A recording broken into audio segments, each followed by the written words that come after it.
सभी का education of Ayurveda में। आज की क्लास जो है जीएनएम और आयुर्वेदिक डिप्लोमा फार्मेसी करने वाले स्टूडेंट के लिए है। और आज का जो टॉपिक है वो है वुंड मतलब कि घाव। और आज हम पढ़ेंगे कि घाव कितने प्रकार के होते हैं और किस तरह से घाव का वर्गीकरण किया गया है और कौन से घाव किस तरह के होते हैं और किस तरह से हमारे शरीर में ये होते हैं और किस तरह से इनकी चिकित्सा की जाती है। तो इन सारी बातों पे डिस्कशन होगा। तो चलिए वीडियो को स्टार्ट करते हैं। वीडियो में लास्ट तक बने रहिएगा क्योंकि टॉपिक बहुत ही ज़्यादा इंपॉर्टेंट है। तो स्टेप बाय स्टेप मैं सभी चीज़ों पे डिस्कस करूंगा।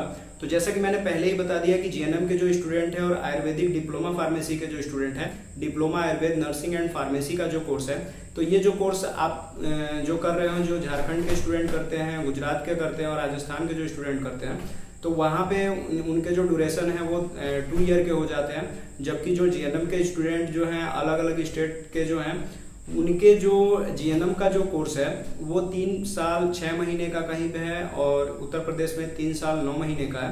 तो इस तरह से कोर्स ड्यूरेशन चल रहा है। तो डायरेक्टली टॉपिक पे चलते हैं। टॉपिक सभी का सेम है, कुछ जो टॉपिक है अलग हो जाते हैं क्योंकि सब्जेक्ट सिलेबस बहुत ज़्यादा मिलता जुलता है। तो इसलिए मैं कोशिश कर रहा हूँ कि बहुत सारे टॉपिक जो कॉमन है उन्हीं को लेकर के चलूँ ताकि ज़्यादा स्टूडेंट के जो टॉपिक हैं वो टचमेंट में आ जाए और आपका लाभ हो।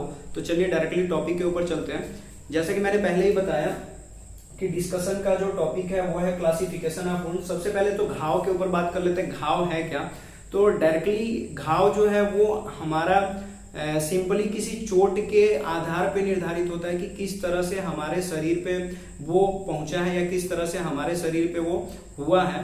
तो घाव के कई प्रकार हो सकते हैं। घाव सतह के ऊपर फैल भी सकता है। जो हमारी स्किन है उसके रप्चर को ही हम घाव कहते हैं, चाहे वो किसी एक्सीडेंट, किसी दुर्घटना के माध्यम से हो या किसी चोट के कारण हो जाए, जो अचानक से अगर हम कहीं गिर जाते हैं या किसी वजह से अगर हम घायल हो जाते हैं और हमें चोट लग जाती है, हमारी स्किन में रप्चर हो जाता है, हमारी जो स्किन है फट जाती है, तो उसी को हम क्या कहते हैं? घाव कहते हैं। और घाव के बहुत सारे प्रकार हैं। वैसे तो प्रकार बहुत सारे हैं लेकिन मुख्यतः जो प्रकार है मैं उसके ऊपर डिस्कशन करूंगा और सबको स्टेप बाय स्टेप बताऊंगा।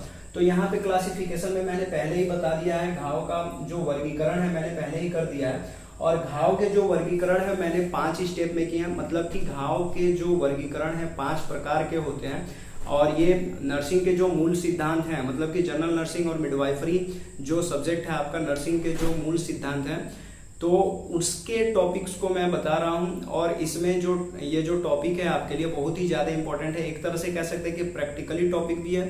थियरी में भी क्वेश्चन पूछ देता है कि आप वुंड को डिफाइन कीजिए, घाव कितने प्रकार के होते हैं, घाव का वर्गीकरण कीजिए। तो इस तरह से अगर क्वेश्चन आता है तो आप इसको सिंपली डिफाइन कर सकते हो, उसके बाद इसके क्लासिफिकेशन भी लिख सकते हैं। एक एक करके क्लासिफिकेशन के जो स्टेप हैं उस पर बात कर लेते हैं। तो सबसे पहले तो घाव का वर्गीकरण मैंने इस प्रकार से किया है कि पहले ही मैंने घाव का जो डिफिनीशन है वो आपको बता दिया। अगर क्लासिफिकेशन में देखेंगे तो सबसे पहले घाव को मैंने पहला जो पार्ट है वो है ओपन एंड क्लोज वुंड, जिसको हम खुला या गुप्त घाव कहते हैं। तो बात कर लेते हैं खुले घाव के लिए। अगर खुले घाव की बात करेंगे तो ओपन जो वुंड है उस घाव को कहते हैं अगर किसी कारणवश हम कहीं गिर जाते हैं और चोट लग जाती है और वह घाव गहराई तक हो जाता है।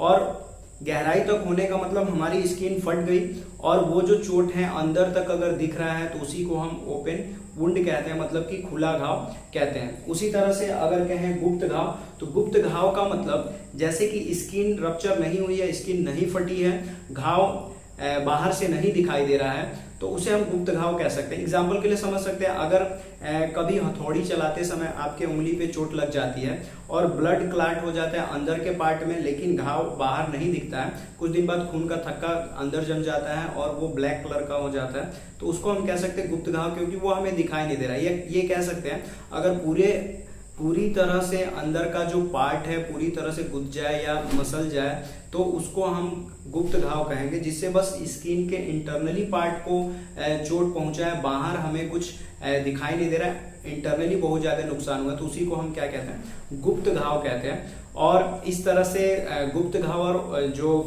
ओपन वुंड है जिसको हम खुला घाव कह रहा है, तो खुला घाव और जो गुप्त घाव है इनकी चिकित्सा जो है इन्हीं के हिसाब से की जाती है। अगर खुला घाव है तो यहाँ पे एंटीसेप्टिक की ज़्यादा जरूरत होती है और बैंडेज वगैरह जो है ड्रेसिंग रेगुलर बदलनी पड़ती है, क्योंकि बाहरी जो संक्रमण जो बैक्टीरिया या जो भी धूल कण से हो रहा है उनको बचाने के लिए हमें घाव को बंद करके रखना पड़ता है। और उसी तरह से अगर क्लोज्ड वुंड को अगर बोले, जो गुप्त घाव है उसका अगर ट्रीटमेंट करने के लिए बोले तो हमें क्लॉटिंग पहले सही करनी होती है, उसके बाद से अंदर का जो घाव है उसको सही करने के लिए हमें ट्रीटमेंट कराना पड़ता है, मेडिसिन वगैरह पेशेंट को देनी पड़ती है। नेक्स्ट जो क्लासिफिकेशन के स्टेप में जो पार्ट है उसको हम कहेंगे सर्जिकल एंड ट्रॉमेटिक वुंड बोला जाएगा।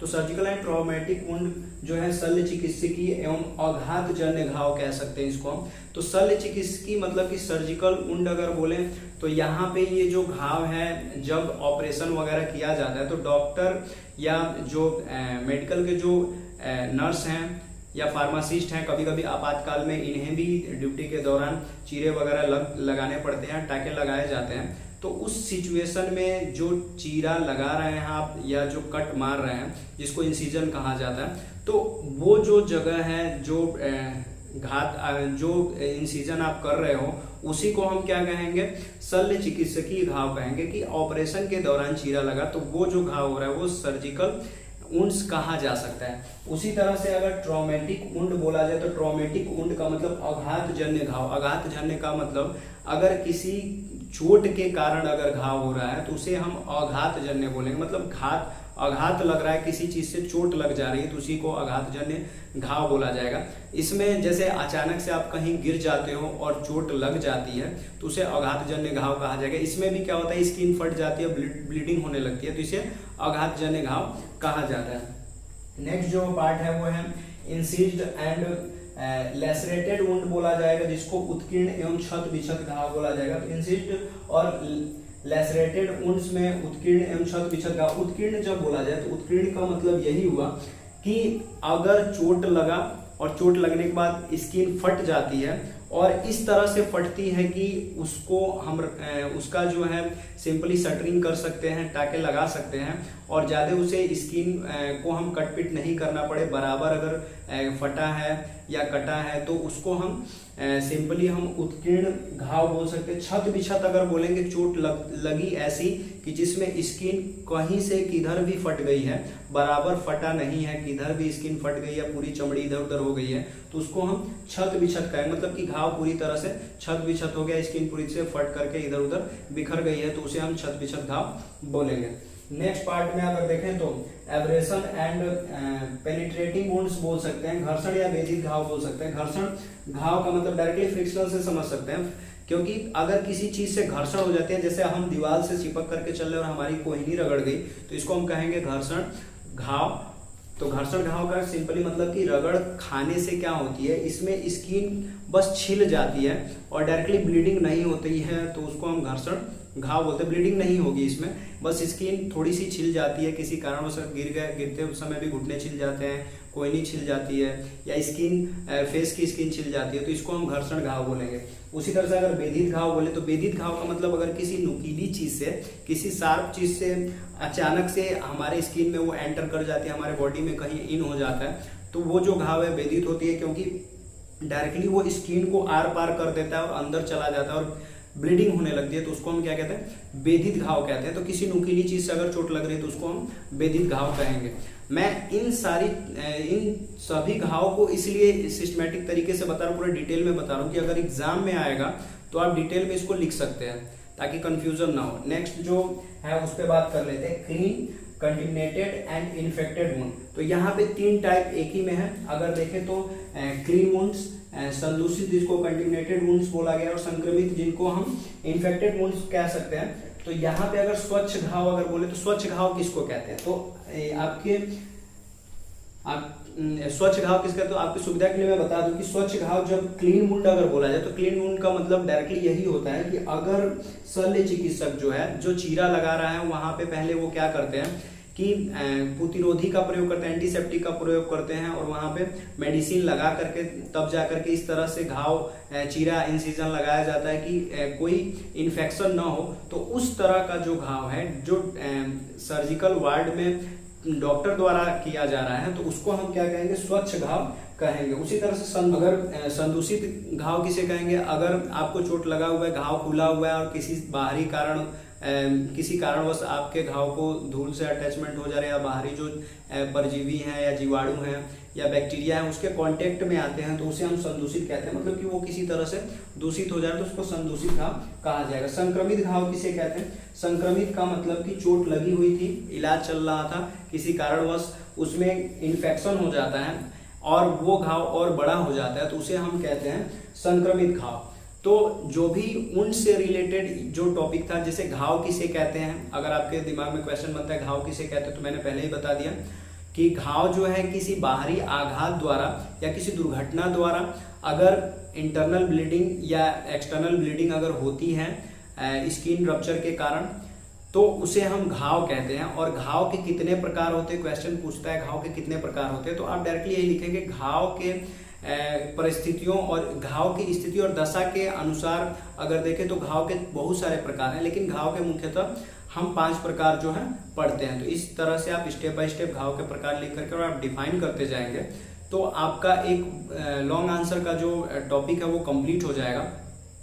अगर आपको इससे रिलेटेड कुछ क्वेश्चन अगर आपको पूछने हैं या कुछ टॉपिक में कुछ क्लियर करना है, कुछ चीज़ें नहीं समझ में आई या कुछ चीज़ें छूट गई हैं तो आप कमेंट बॉक्स में लिख दीजिए।